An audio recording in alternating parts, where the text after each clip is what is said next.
Welcome to Loreley Guide. The purpose of this video is to explain things simply. Some of the clips shown will be based on segment 3 Loreley, but worry not, I will do my best to explain things in a way that Loreley is still segment 0. I will not read the descriptions unless I have to emphasize something. It is assumed in this video that you have at least read the descriptions yourself. Another side note, I may or may not mention other dolls or mechanics that can be related to Loreley. The reason for this is I want to focus on her. With all that said and done, let's start with her active skills and skill order. Searing Brand is a single target range attack. Redbound Declaration is the AoE attack centered around Loreley, and Dolorous Grace is mainly used for summoning the Ranger Mark II to activate beneficial effects. I will get to the passive stuff later. The skill order for Loreley, always use Dolorous Grace first, then it is either Searing Brand or Redbound Declaration depending on Loreley if she is attacking only one or multiple targets. The reason for the skill order, you want Loreley to activate Thermal Conduction as soon as possible to gain the glowing Embers buff for your entire team. I will explain those two terms later. The Ranger Mark II is invulnerable, always restores stability index, cleanse debuffs, generates incineration tiles, and help activate thermal conduction faster. If Loreley does have the glowing Embers buff, the Searing Brand skill damage will be double, and also allows the Redbound Declaration to generate incineration tiles, which is useful if you do not have Vector. Her skills and skill order are not that complicated, regardless of who you deploy with Loreley. Just make sure to use Dolorous Grace first. Let's talk about Thermal Conduction and Glowing Embers. There is one terminology that is related to those two, and that is Searing Flame.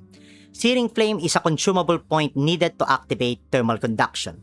You need 35 points of Searing Flame in total. Now, how does Loreley get it? Yes? It is every time she summons or repositions the Ranger Mark II in the battlefield, and whenever it uses Whippoorwill Pulse, the designated attack skill of Ranger Mark II every turn.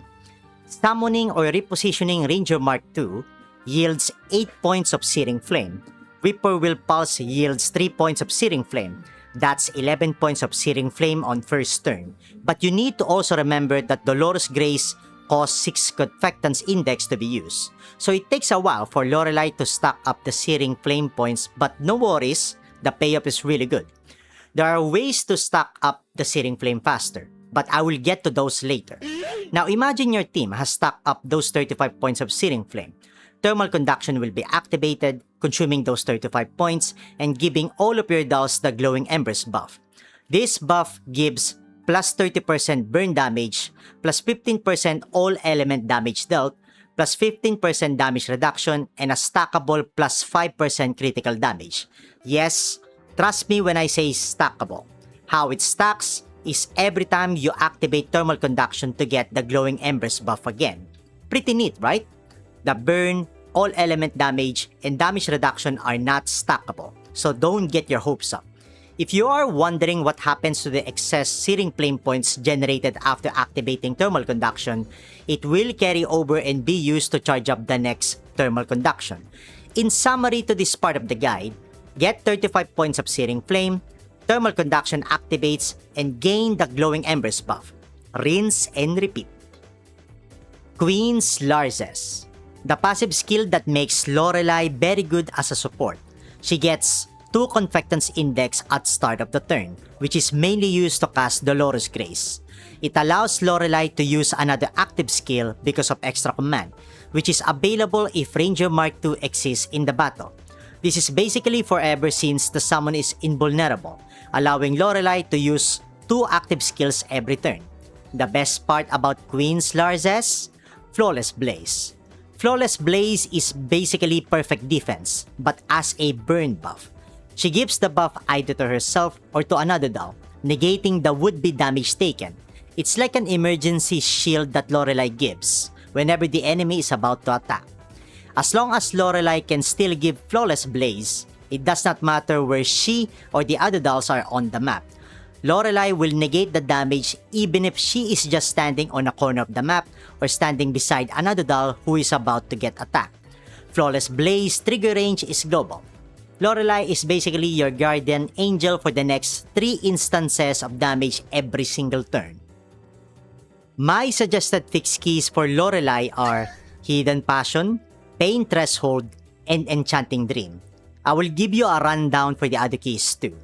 Hidden Passion allows Loreley to use Dolorous Grace at turn 1. She also starts with 10 Searing Flame points at once. You never remove this fix key. Pain Threshold allows the Ranger Mark II to inflict Overburn debuff whenever it attacks. Enchanting Dream for the plus 7% additional burn damage for your entire team. Angel's Kindness is a situational fix key that is good for cleansing the buffs of your enemy. Devil's Tempo gives Loreley a mobility head start by adding 3 more movement points on her first turn. It is nice, but I don't think you really need it since Loreley has a mobility of 6 tiles anyway. Absolute Ruler is what makes Loreley too dangerous against non-boss ELIDs. It is a fixed key you use if you're fighting a lot of ELIDs or a boss that can summon them. As long as enemies end their action within 3 tiles of Ranger Mark II, it will just insta-kill them, and there's no cooldown for it. Loreley can basically just stand beside the Ranger Mark II and not do anything. Just let the ELIDs come near her and the Ranger Mark II will do the rest for Loreley. Really good fix key and at the same time, situational. Her fix keys are simple but effective nevertheless. Nighttide Nocturne is the signature weapon of Loreley. I think it is a good weapon to have if you care about getting the extra attack buff. I don't have her weapon personally because I think the additional 5% burn damage and attack buff can be replaced with something else by bringing other dolls with Loreley. Don't let me deter you from getting Nighttide Nocturne though, especially if you want to complete Loreley along with her weapon. If you do get Nighttide Nocturne, I suggest only getting it once for now, since the upgrades of Moonfire Burst only increase the burn damage dealt by Loreley if she has the Embers buff. The 5% burn damage for all allied units and duration of attack buff do not increase beyond level 1. I am also not sure if the additional burn damage is also given to the other dolls if Loreley has the Embers buff, so please pull Nighttide Nocturne at your own discretion. If you don't have Nighttide Nocturne, use Samosek .50 BMG Anti-Material Rifle, .50 Nemesis, or 3-line rifle M1891. Pick your weapon. For the attachment set, go Burn Boost. Burn Boost increases Loreley's burn damage by 20%, and all of her active skills deal burn damage anyway. There's only one attachment set I will recommend for her. Good luck on your targeted study runs for those perfect attack boost, and crit rate attachments. Remoulding Pattern. Honestly, it could be anything for Loreley, since she almost negates all damage taken by your team. Still, I will give you some good notes. For support factors, recommended main stats are Attack Unity or Fighting Spirit.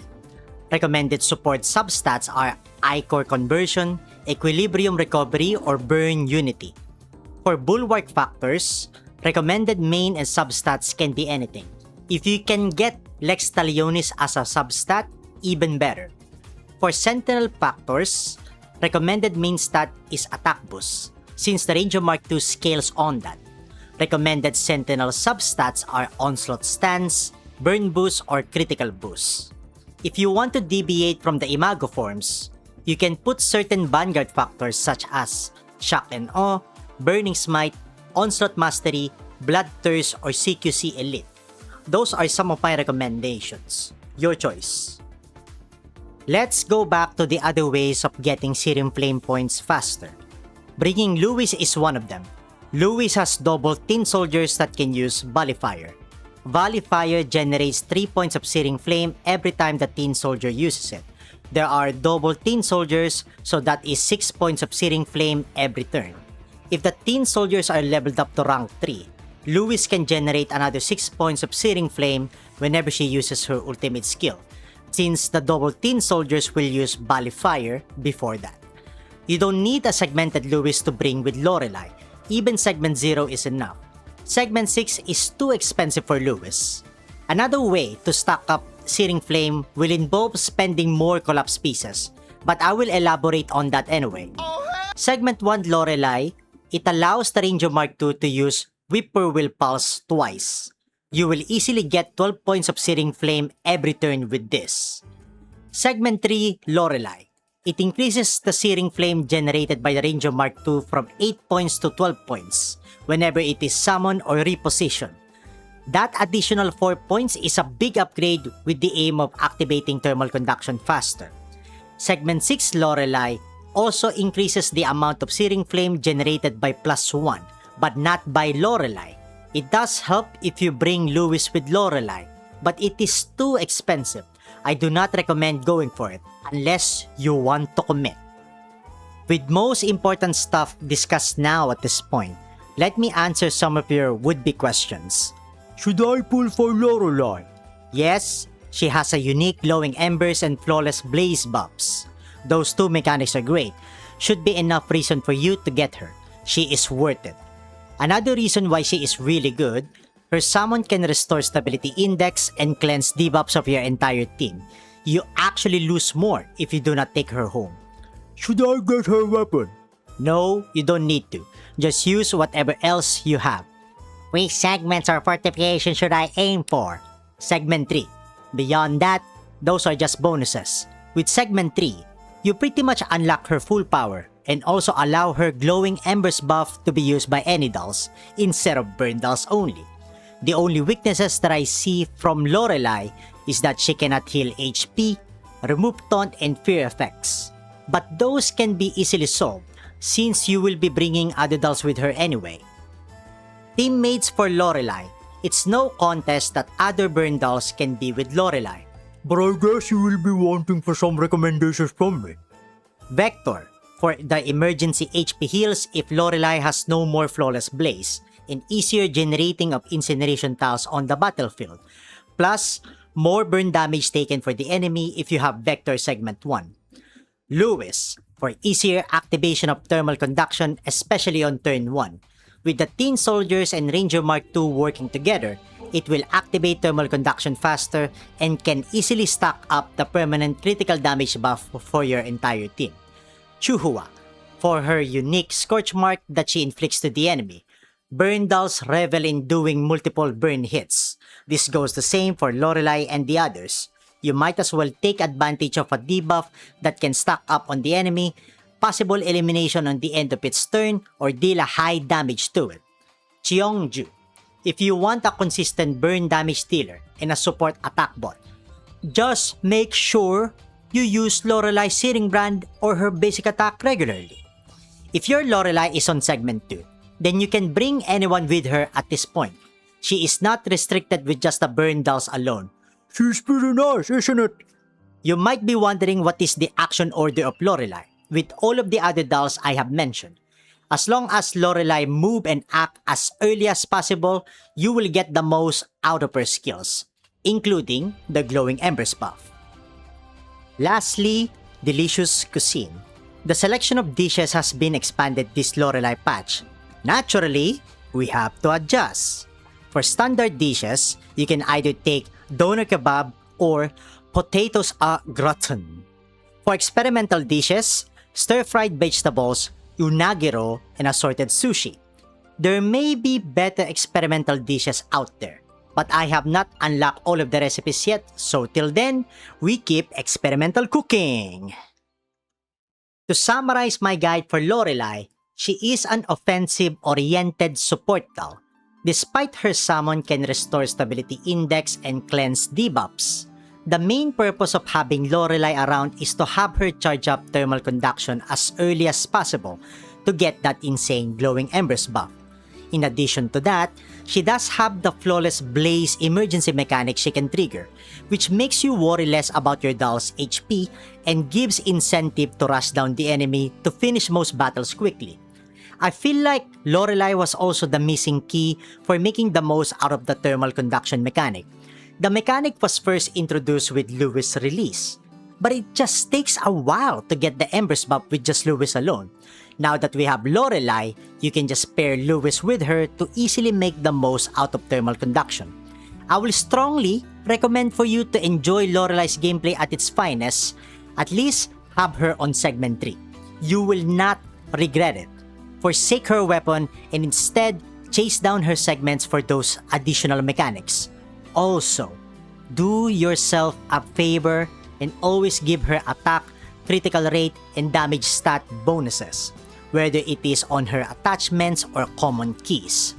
With Loreley joining Girls Frontline 2 in the roster of so many dolls in the Elmo, she is a great addition. It also means that no damage challenge runs might actually be possible now for future content. I'm super happy about Loreley's skill set. 11 out of 10. I highly recommend. I think you should get her. And yeah, that is pretty much my guide and opinions for Loreley.